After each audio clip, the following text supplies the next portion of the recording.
বিরতির পর স্বাগত। এবার আপ সাংসদদের শপথ বাতিল, আর এই শপথ বাতিল করলেন রাজ্যসভার চেয়ারম্যান। আবগারি দুর্নীতি মামলায় জেল হেফাজতে রয়েছে এই মুহূর্তে আপ সাংসদ সঞ্জয় সিং, এবং প্রিভিলেজ কমিটির অধীনে থাকায় শপথ বাতিল করে দিয়েছেন জগদীপ ধনকর। অর্থাৎ রাজ্যসভার চেয়ারম্যান বাতিল করেছেন আপ সাংসদদের শপথ, এবং তাকে কেন্দ্র করে রীতিমতো কিন্তু গোটা দেশ জুড়ে এক প্রকার তোলপাড়, গোটা দেশ জুড়ে চর্চা শুরু। সেই বিষয় নিয়েই আমি বিস্তারিত জানবো। টেলিফোন লাইনে রয়েছে এক্সিকিউটিভ এডিটর নীল বণিক। নীল, একদিকে আবগারি দুর্নীতি মামলা একেবারে জেল হেফাজতে রয়েছেন আপ সাংসদ সঞ্জয় সিং, এবং অন্যদিকে আপ সাংসদের শপথ বাতিল করে দিয়েছেন রাজ্যসভার এই চেয়ারম্যান। কি বলবে গোটা বিষয় নিয়ে? দেখো, আপ সঞ্জয় সিং যে রাজ্যসভার শপথ গ্রহণ ছিল সেটা বাতিল তথা রাজ্যসভার চেয়ারম্যান জগদীপ ধনকর রাজ্যসভায় সাংসদদের শপথ বাক্য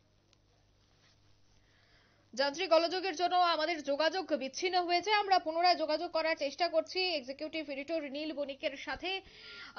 গোটা বিষয়টিকে কিভাবে দেখা হচ্ছে, যেহেতু একেবারে সামনেই রয়েছে লোকসভা ভোট, আর লোকসভা ভোটের আগেই এই সিদ্ধান্ত। নীল, শোনা যাচ্ছে?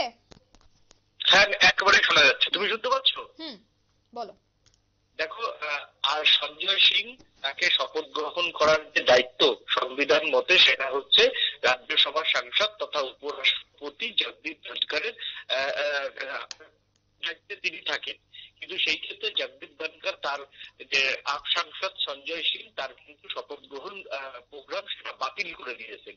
তিনি যেটা জানিয়েছেন যে এই মুহূর্তে তার যে শপথ গ্রহণের বিষয়টা সেটা প্রিভিলেজ কমিটির আন্ডারে রয়েছে।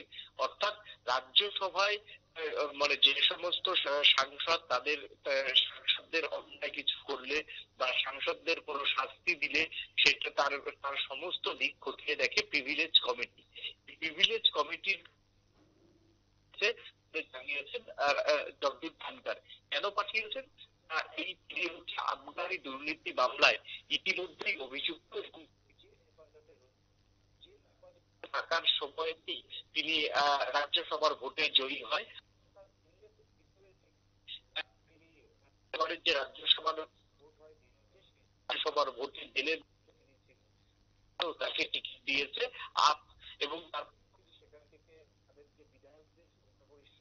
কিন্তু তিনি ইতিমধ্যেই আবার রাজ্যসভায় জয়ী হওয়ার পর তিনি সংশোধনাগারে রয়েছেন। সেই বিষয়টি নিয়ে খতিয়ে দেখতে ইতিমধ্যেই প্রিভিলেজ কমিটির কাছে বিষয়টাকে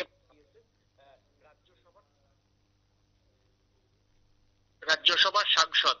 শোনা যাচ্ছে অঙ্কিতা? বলো। রাজ্যসভার সাংসদ তোমার পাঠিয়েছে। এবার প্রিভিলেজ কমিটির রিপোর্ট এখনো পর্যন্ত রাজ্যসভাতে এসে জমা পড়েনি। তাই বিষয়টাকে যেহেতু বিচারাধীন বিষয়, প্রিভিলেজ কমিটির বিচারাধীন বিষয়, তাই এই মুহূর্তে প্রিভিলেজ কমিটির বিচারাধীন বিষয়তে কোন রকম কোনো হস্তক্ষেপ করতে রাজি হচ্ছে না জগদীপ ধনকর। এবং জগদীপ ধনকর যেটা জানিয়েছে যে প্রিভিলেজ কমিটির রিপোর্ট আসার পরেই তিনি বিষয়টিকে নিয়ে উদ্যোগী হবেন বলে জানিয়েছেন তিনি। অঙ্কিতা, একদম। নির্বাচনের আগে একেবারে রাজনৈতিক পারদ চড়তে শুরু করেছে। আপ সাংসদদের শপথ বাক্য বাতিল করে দিয়েছে রাজ্যসভার যিনি সভাপতি রয়েছেন, এবং তিনি জানাচ্ছেন যে এখন সাংসদদের শপথ বাক্য পাঠ হবে না। একেবারে আপ সাংসদদের শপথ বাতিল করে দিয়েছেন রাজ্যসভার চেয়ারম্যান। এই মুহূর্তে নিয়ে নিচ্ছে ছোট একটি বিজ্ঞাপন বিরতি, সঙ্গে থাকুন।